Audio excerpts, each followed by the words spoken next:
Tapi dari cerita ini gitu ya, semestinya elit-elit Partai Demokrat itu bisa menangkap kegundahan dan kegalauan seorang SBY gitu. Bahwa jawaban-jawaban para elitnya selama ini itu kurang memuaskan gitu. Sampai kemudian SBY langsung harus turun gunung.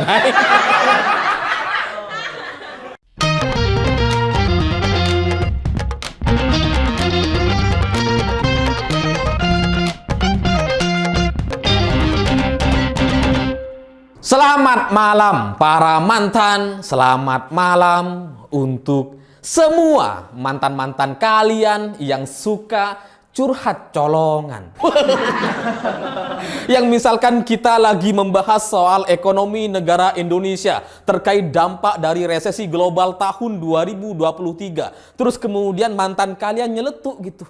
Iya nih, bulan ini gajiku dipotong. Curhat colongan gitu. Nah, cerita-cerita semacam itu bagi saya jadi mirip sekali dengan cerita Pak SBY. Karena belakangan tweet dari Pak SBY itu kayak curhat colongan. Karena ketika Anas sudah mengirimkan baliho dan surat, itu pasti membuat Pak SBY jadi gak enak tidur itu. Galau, gelisah, gundah gulana. Tapi tidak bisa mengungkapkan perasaan yang sebenarnya gitu. Karena kalau SBY merespon pernyataan Anas, ini bisa tambah rame, bisa tambah berantakan. Tapi kalau nggak direspon, gatel, gatel-gatel. Apalagi melihat jawaban-jawaban dari elit Partai Demokrat itu memang sangat-sangat tidak memuaskan gitu. Karena jawaban dari Andi Malarangeng gitu ya, yang dulu sama-sama korupsi terkait kasus Hambalang dengan Anas gitu ya, itu jawabannya terlalu simpel gitu. Karena untuk merespon pernyataan Anas yang katanya akan membuka soal kriminalisasi dan penzoliman yang sudah menimpanya gitu ya, Andi Malarangeng cuma menjawab, ya kita tunggu. Kita nggak takut. Nggak memuaskan gitu. Sementara jawaban dari Herzaki Mahendra kepada Anas dan Gede Pasek itu malah blunder. Karena ketika Anas sudah mengirimkan baliho dan surat kemudian niatan untuk membongkar soal cerita di masa lalu, Herzaki Mahendra justru mengatakan bahwa Demokrat hari ini itu sudah berbeda dengan Demokrat di masa lalu katanya. Ini semuanya sudah orang-orang baru di bawah kepemimpinan AHY. Ini kita sudah nggak ada yang koruptor katanya. Dia lupa bahwa Andi Malarangeng itu korupsi dulu. Dan sekarang menjadi pengurus Partai Demokrat. Kan blunder gitu. Jadi SBY itu ngelihat para elit Partai Demokrat kayak nggak mampu untuk melawan Gede Pasek dan Anas. Mungkin dia gatel-gatel. Tapi dia bingung gitu. Mau jawab langsung ya dia nggak bisa. Sampai akhirnya kemarin ada momentumnya gitu. Di mana Pengadilan Negeri Jakarta Pusat itu memutuskan bahwa Partai Prima sebagai penggugat itu dimenangkan dan dinyatakan bahwa KPU itu harus mengulang semua tahapan pemilu itu dari awal. Sehingga dengan begitu konsekuensinya adalah pemilu itu ditunda sampai tahun 2025. Dan karena ini gitu ya, karena ada momentum ini, akhirnya Pak SBY meluapkan curhatan dan segala kegundahan dirinya. Curhat colongan gitu. Karena gimana gitu, mau respon langsung nggak bisa, akhirnya dapat momentum soal Pengadilan Negeri Jakarta Pusat ini. Akhirnya dia nge-tweet 2 tweet gitu ya. Yang tweet pertama itu murni curhat, curhat colongan gitu ya. Baru tweet yang kedua, Pak SBY membahas soal Pengadilan Negeri Jakarta Pusat gitu terkait putusannya yang menetapkan bahwa pemilu itu harus ditunda tahun 2025 gitu. Jadi bagi saya ini adalah curhat colongan gitu, dapat momentum. Karena terkait putusan Pengadilan Negeri Jakarta Pusat ini gitu ya, itu kan karena awalnya Partai Prima itu menggugat gitu karena mereka merasa dirugikan oleh KPU karena dia dinyatakan tidak lolos dalam partai yang akan bertanding di pemilu tahun 2024 mendatang gitu. Karena dengan begitu, karena tidak lolos, karena gagal melakukan verifikasi gitu ya, ini akhirnya dia melakukan gugatan kepada Pengadilan Negeri Jakarta Pusat gitu. Tapi secara awam gitu ya, dari orang yang rakyat biasa seperti saya gitu ya, yang belum pernah jadi presiden gitu kan, belum pernah jadi pejabat apapun di Indonesia ini gitu ya. Sebenarnya gugatan ini tuh logis, terlalu mudah untuk dibantah gitu, secara logis gitu. Nggak usah dari sisi hukumnya gitu, karena coba kita bayangkan gitu ya, partai ini kan, Partai Prima ini nggak lolos verifikasi atau nggak lolos ke pemilu tahun 2024. Terus kemudian dia menggugat, lalu pemilunya harus ditunda. Ini nggak logis gitu. Ibarat kita lagi ujian sama teman-teman gitu ya, terus kemudian teman kita lambat datang. Masa iya ujiannya harus diulang? Kan nggak mungkin gitu. Nah ini sama. Dalam pemilu tahun 2024 kan sudah jelas pesertanya ada 17 partai politik dan mereka sudah dinyatakan lolos semua. Dan mereka ini 17 partai ini melakukan tahapan yang sudah cukup banyak sebelumnya gitu. Jadi kalau kemudian mereka harus diulang, tahapan pemilu ini diulang dari awal, ngapain? 17 sudah selesai, cuma satu yang nggak selesai gitu kan. Jadi ini secara logis, secara awam itu ya nggak masuk akal. Tapi karena Pak SBY itu kayaknya memang curhat colongan, akhirnya memanfaatkan momentum ini. Karena Pak SBY dalam tweet-tweetnya gitu ya, ini lucu tweetnya SBY. Ya seperti biasa. Semua tweet SBY itu nggak ada yang nggak lucu, semua lucu. Seperti misalkan, tentu saya bisa jelaskan, tapi tidak elok.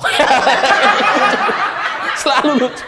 Nah ini saya bacakan deh tweetnya Pak SBY gitu ya. Bangsa ini tengah diuji, banyak godaan, tapi ingat rakyat kita. Emangnya dulu SBY inget sama rakyat kita? Emangnya inget gitu? Nggak inget kayaknya gitu ya. Ingetnya itu kalau sudah ada kasus. Kalau ada orang yang mengkritik atau menghina SBY, baru SBY inget tuh. Ayo kita laporkan. Ayo kita somasi. Gitu ya. Jadi dari tweetnya SBY ini ya nggak sesuai dengan citra dia gitu ya, dengan cerita dia di masa lalu. Terus kemudian jangan ada yang main api, terbakar nanti. Iya sih kayaknya gitu ya. Terbakar sama dendam, cerita Sengkuni dan Hambalang. Yang sebentar lagi akan keluar dari Sukamiskin. Jangan ada yang menabur angin, kena badai nanti. Wah iya, badai Sukamiskin. Terus terakhir, let's save our country and our beloved country. Ya ini harap maklum lah. Pak SBY itu dari dulu emang kayak gitu. Sebelum ada fenomena anak Jakarta Selatan, SBY udah duluan. Jadi Pak SBY itu ya jaksel banget lah. Si paling jaksel dia itu. Ya karena saya juga heran gitu. Kenapa nggak pakai bahasa Indonesia sih gitu ya? Kalau mau pakai bahasa Inggris, Inggris semua. Kalau pakai bahasa Indonesia, kenapa nggak Indonesia semua gitu? Kenapa harus campur-campur kayak gini? Karena artinya juga sebenarnya sederhana gitu. Let's save our constitution itu ya mari kita selamatkan konstitusi dan negara kita tercinta. Ya sederhana aja. Ya tapi nggak tahu, mungkin Pak SBY punya tujuan-tujuan lain, mungkin ingin mengabarkan untuk bikin isu internasional misalkan. Ya mana tahu ada wartawan dari luar negeri tertarik gitu ya. Kalau ada. Ya karena sekarang jangankan wartawan luar negeri gitu ya, dalam negeri aja kayaknya udah nggak ada yang tertarik.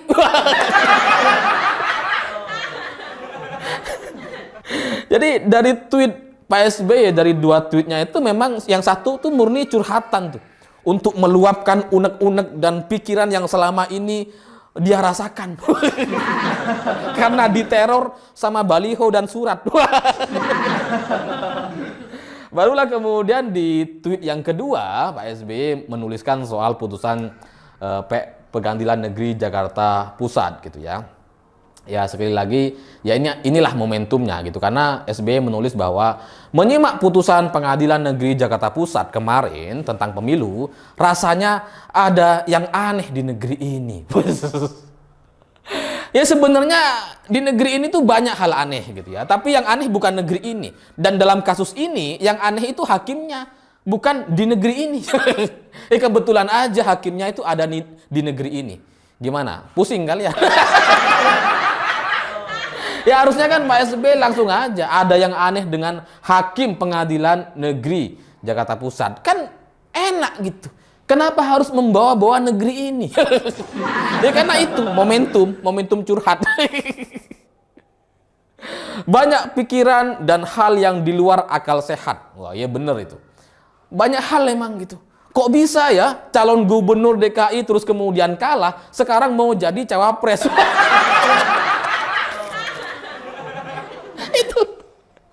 Itu di luar akal sehat itu. Di luar akal sehat. Kok bisa ya ada gubernur gagal bikin sumur resapan, bikin orang meninggal gitu ya, bikin kecelakaan, terus sekarang bermimpi untuk jadi calon presiden. Di luar akal sehat ini. Terus SBY juga menulis apa yang sebenarnya terjadi. What is really going on? Ya karena terkait putusan Pengadilan Negeri Jakarta Pusat itu kan sebenarnya itu masih belum ingkrah, belum selesai gitu ya. Jadi ya seharusnya SBY tahu itu. Kenapa masih nanya? Ya karena dengan putusan bahwa pemilu itu harus ditunda sampai tahun 2025, itu bukan putusan yang memang harus segera dilaksanakan atau dieksekusi hari ini, enggak. Itu putusan yang belum selesai gitu. Jadi kalau SBY masih bertanya, what is really going on? Ya harusnya dia tahu gitu.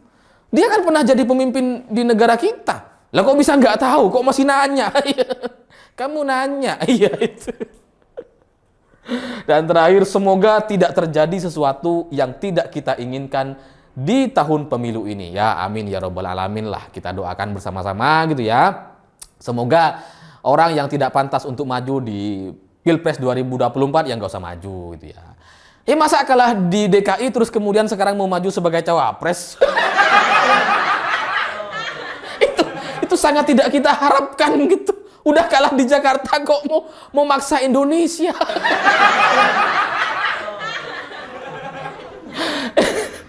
Itu lucu. Ya, tapi sekali lagi terkait apa yang disampaikan oleh Pak SBY ini, ya mungkin beliau tidak tahu terkait putusan ini belum harus dieksekusi hari ini dan ini belum ingkrah sehingga masih bisa banding. Dan Partai Prima itu dalam faktanya dalam beberapa bulan terakhir ini sejak Oktober November 2022 sebenarnya mereka sudah kalah di Bawaslu dan PT UN, sehingga secara aturan sebenarnya dia tidak punya posisi untuk melakukan gugatan kepada Pengadilan Negeri Jakarta Pusat seharusnya gitu ya, karena yang namanya dalam aturan yang kita sepakati bersama itu kan kalau ada sengketa pemilu sebelum terjadinya pemilu, sebelum pencoblosan gitu ya, itu bisa diselesaikan di Bawaslu dan PT UN paling tinggi, sehingga ketika mereka datang ke Pengadilan Negeri Jakarta Pusat itu sebenarnya sudah nggak sesuai gitu.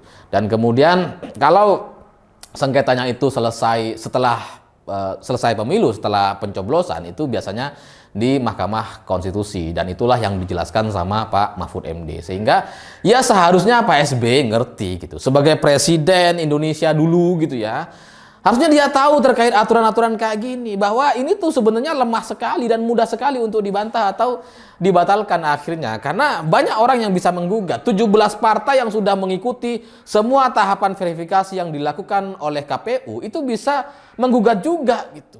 Jadi 1 lawan 17 susah untuk menangnya Partai Prima ini. Apalagi partai ini itu bukan partai yang memang punya kursi di Senayan, bukan partai yang sudah punya suara, sehingga ya efek atau dampaknya itu sebenarnya nggak signifikan gitu. Nah, dan ini nggak diketahui, bukan nggak diketahui, nggak disadari atau coba pura-pura nggak tahu.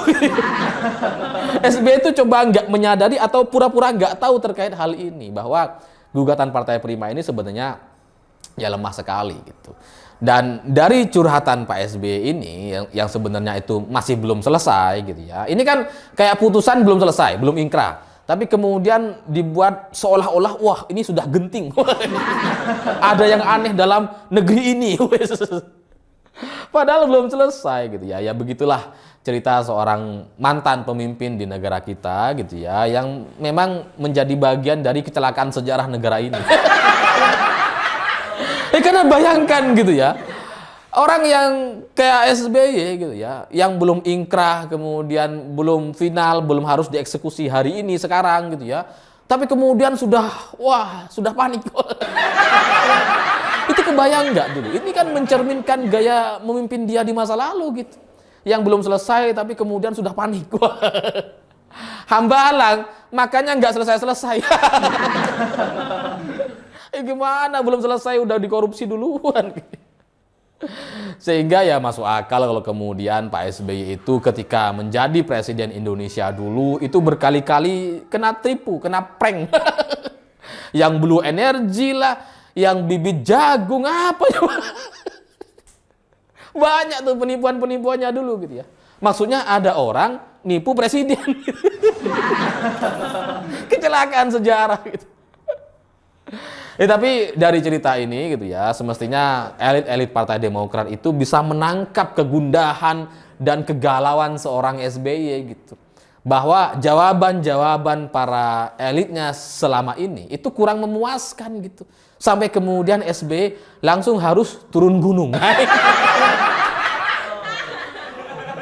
Ya semoga ini dipahami sama kader-kader Partai Demokrat gitu ya, supaya lebih peka gitu ya. Ya masa harus saya jelaskan ini secara politik inilah yang terjadi gitu. Mestinya kalian tuh lebih ngerti gitu.